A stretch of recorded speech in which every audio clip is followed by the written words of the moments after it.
Hey guys, this is Seth and Megan, and we realized Dorothy is 2 years old. I knew that. Apparently, I didn't. The reason why 2 years old is important is because when we first got her diagnosis, there was a lot of things that were supposed to happen by the time she was 2. So we realized we haven't quite given the full picture of how things have changed from that first video we put out.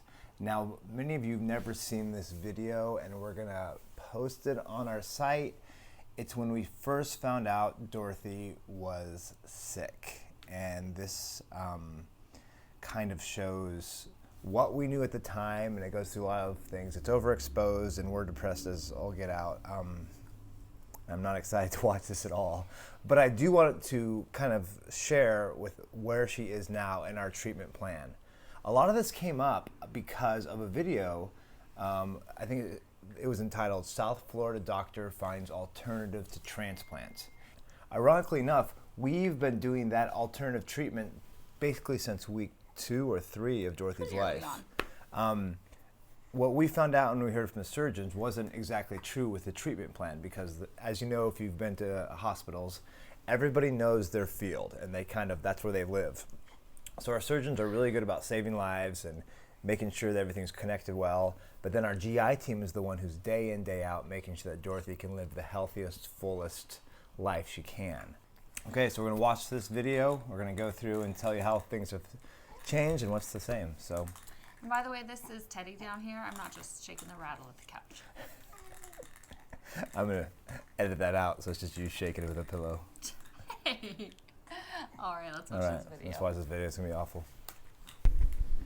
Hello to our family in Mongolia. Seth and I are here in Portland, Oregon. We used to live in We are Mongolia. wanting to give you an update on how Dorothea Louise For is 3 doing. months. By the way. Hey guys. Sorry we have to say hey in this sort of manner. We kind of, it's kind of taken us all by storm. Dorothea Louise was born at 8:24 p.m. on New Year's Eve. She came out healthy, although we did have to do a C-section, so Megan's been a little under the weather, a little slow. But she's doing really good right now, all things considered. Slow. I don't know if that's a nice first way to 24 put hours it. was no I was sign, slow. nothing going on that we could tell that was wrong. We got to hold her. We got to spend time with her. Then some of her temperature started to get erratic, and her skin showed little signs of marbling, and her breathing was a little fast. So before we knew it, then they were taking her down to the NICU and then bringing her back. But nobody looked that alarmed, so we didn't think it was going to be a big deal. 24 hours later, Watch her use the she was hardest. down in the NICU. The nurses thought something was weird, so they asked the main nurse, and the main nurse asked the NICU doctors, and then they took some x-rays and some charts, and they still thought things were a little weird. And they sent those to a hospital here called OHSU, which is kind of the main one in Portland. It was the main And nurse. they there. She wanted was, like, the Dorothy reason, to be right? there as soon as possible because there was a major problem. Well, but basically what you said is our nurse wasn't comfortable with the way how Dottie was doing. So our I thought it assigned was nurse, the the main nurse nurse. assigned to us, Rachel, by the way, Nice job. Good memory. she, between the Dottie not maintaining her temperature, the marbling of her skin, and just some other factors, our nurse was concerned about how Dottie was doing. And even though she had already been to the NICU and been brought back, It wasn't the charge nurse. That's what she the charge was. approached Oh, the charge nurse and the and charge was nurse like, said, "Okay." I don't think that this baby is doing well. Oh, but it thank was God, her. Rachel. It was our nurse from our room assigned to us who stuck with her gut, and she went to the head nurse Yeah. and was like, "Hey, I think that this baby needs to be checked out." Yeah, because Dorothy's signs were not like any like thing that's like, oh, this is shortcut. No, no one thought, or this is like obvious. No one thought that. Like Yeah. that was not. Anyways. So I and Dorothy jumped into the ambulance and they drove us up here. And I would like to say that jumped into the ambulance It's not makes jumped. it sound like it happens really fast. If you So have slow.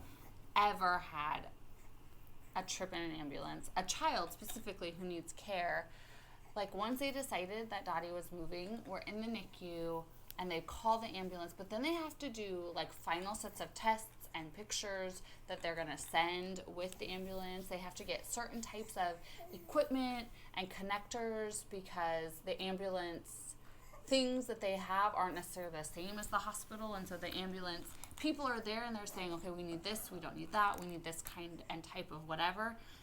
And you're standing there like in slow motion watching. It feels like hours. All of this go on. Yes, it feels And this like is also hours. after they said the helicopter can't take us up there because it has too much gas in it and we'd weigh too much. So there's all sorts of things like what is going on. Yeah. And so they they're preparing to put her in a box, one of those crazy technical Huge boxes to take her out. And I remember, I don't think I'll ever forget the lady saying, you should kiss her. Yeah. Literally, Jeez. like, this might be your last opportunity. I might put those pictures in, but I might not. They're off. We have those pictures still. And so kissing her and then just stepping back as they Saying load goodbye. her in. And we actually I saw her another time in the NICU after she had brought in another patient. And I remember her saying, because it's just been a couple of days, that they literally saved Dottie's life on the way. That we couldn't have just packed her up in the car. You put them in an ambulance for a reason because they're saving someone's life while they travel, which is incredible. So I'm in the front seat while all this is going on, and it sounds horrible. Okay, moving on. She had a twist in her bowels. Her intestine was twisted, and they had to remove 10 centimeters of it right away. And it looked like the rest of her intestine was basically dead. This is the small intestine. Malrotation that leads to volvulus and became necrotic. We didn't know how to say it back then. 24 hours We didn't know really how to say anything. Hoping that some of the small intestine would still be alive. Intestine, it's an intestine. It wasn't. 24 hours later, they went back in and the rest of it was dead. So, Dorothea Louise has 4 centimeters of small intestine. And the small intestine is what takes the nutrients into the body. 4, not 7? So, we had to make It's actually a decision. 4 and, that was healthy, and then on the other keep end fighting. there 3. was 3, Oh, and they okay. sewed the 4 and the 3 together. So, Dorothea So the Louise's final life is number very, was 7 centimeters. different than many babies. She's going to have to be Approximately. supported by the NICU for a long time. We're 3 not sure months, how long 75 she'll be days. in the hospital. 75 days. And then she will have to be fed intravenously. So they'll Still have true. what we call PICC line, either from her arm or from But we the foot. don't have a Thank PICC God line. we don't have that anymore. We have a Into her system. Hickman, a central And line. they also Way have better. a little tube into her stomach, but because her small intestine is so small, they can only give her a few milliliters, maybe 1 milliliter. No, we've talked about that. Jeez, yeah, we talked about that for her too. to absorb. Up to and then the rest 15. will go out. She is healthy from the colon on, so her large intestine and her colon look great. But we have a long battle ahead. She's going to be have to be close to a hospital and have a lot of care, and basically we're going to try to get her to a point where she can receive the next surgery. Oh my gosh. So our Thankfully not true. long-term goals, if Dorothy is with us long enough, Oh my would goodness. be at 2 years old or later, she would be able to get an intestinal transplant along with a liver transplant. However, that's a long ways out. Right now, we're really taking it one day at a time. We made it, and she's as so she healthy. recovers, hoping that she doesn't get any major infections and that her liver is doing well. And still a concern. Every day. Every day. Every day. And so the Infections are hope a right concern. now is within this next week that she would be taken off of her breathing assistance machine and that she would be able to get off of I the don't think I pain can remember medications ventilator. and start Nope. Breathing moving assistance around. machine. That's pretty good, though, This to think next of week that. is really a critical time, and then we will meet with all of her doctors and surgeons and other specialists to see what the weeks after that might look like. And so this next month especially is a very unknown time, not knowing really how long Dottie will be with us day by day, and not knowing what anything beyond I'm not sure what I'm looking at, just but the I know I'm next just week trying might to even stick look with like. it. Right? And so as we know things, we will let you know, and we appreciate your thoughts and your support as we go through this next week and this next month. And It's such a haze we at will that point. continue to be thinking of you, lifting you up as you are teaching and preparing for Oh, yeah. vacation. Because this was Because to we're like, it was to Mongolia. Right. It was our because I was the director over the Let you know teachers. when we know more in the weeks ahead. Oh my gosh. We miss you guys. How'd you keep it together in that video? I have no we idea how you should be did. here to talk to you guys about all of this, and we're gonna miss you guys coming up. But we trust in our Father, and He's the one who is the true provider for all of us. Amen. We love you. We appreciate your prayers for Dottie. We thank you for all your support so far, and yeah, talk to you soon, guys. Bye. Oh. So that video was actually really soon after Dottie's second surgery, when we literally didn't know how long that she would live or be with us. No. And we were trying to update the team of people that had become family Yeah. just in such a short period of time, letting them know that we probably weren't coming back to Mongolia. Oh yeah, I which still was was the planning to plan. go to the conference in Thailand at that point. Like we were still like, can I still make the C-sections of the conference? So I was thinking through like, okay, we didn't buy plane tickets, thankfully. Had we? Yes, we did. We did buy plane Yeah. tickets. Oh my goodness. Never mind. Oh yes, we did. Oh, that was a nightmare. So our whole life was prepping for this overseas life with our baby.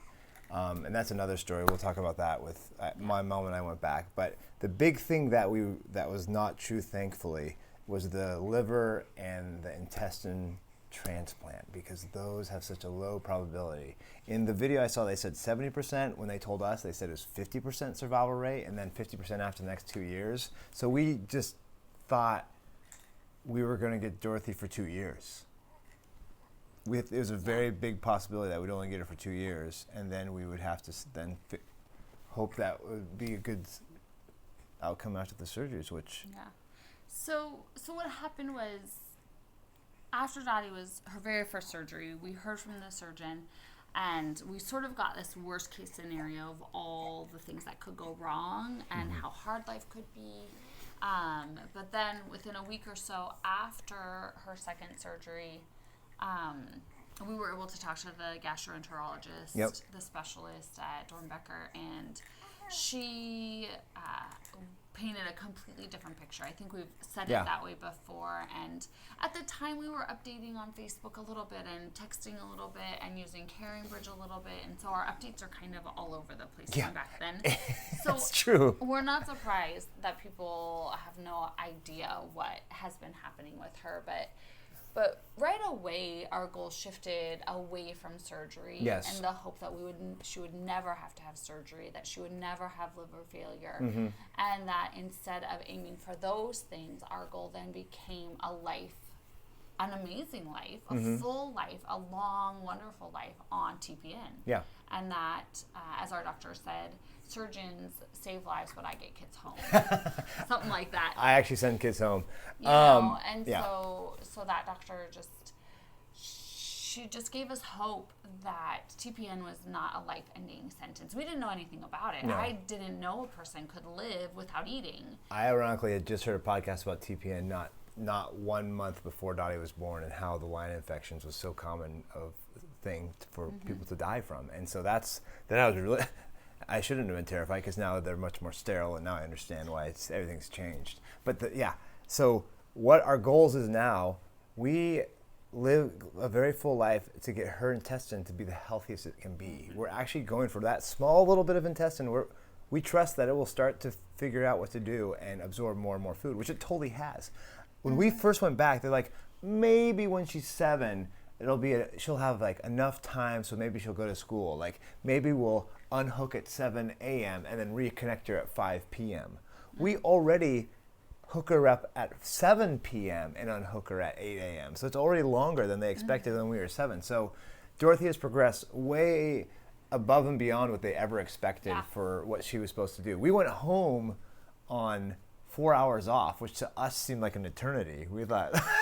It was so big. From the first time she was off for 1 hour. Oh my and gosh. we're walking around the hospital like whispering. Yeah, Like- I'll link that video. I think I've linked that video like 1 million times because it's so fun. To 4 hours in just a couple days.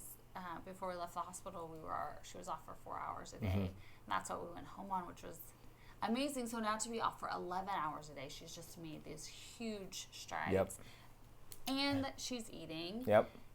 You know, and able to drink some Yep. by mouth, which is all great. And Yeah. So now we're just going forward. We just live life as if this is the norm. And the question we get the most often is, has her small intestine grown? The answer is probably, but we're not going to go in and find out unless something's really, really wrong. So forgive us if we laugh every time you ask us, but it's just, we don't, there's no like real measure because she has so little. She needs so much more that even if it is growing a little bit, like that's not the end goal. The end goal is to figure out what her body can handle now, and it's handled quite a bit. yeah, to go from eating nothing to now she eats 25 teaspoons a day, and drinking nothing to drinking 140 mils Oh my a God, day. seems like so much. These are huge numbers Yeah, to us. for us they're Having huge. 1 milliliter of formula or milk through the G-tube throughout the day per hour, Mm-hmm. and now we're up to 15. I mean, that's 15 times as much as she started with. Crazy. You know, and in the very beginning, she didn't have anything going into her stomach. So, Nope.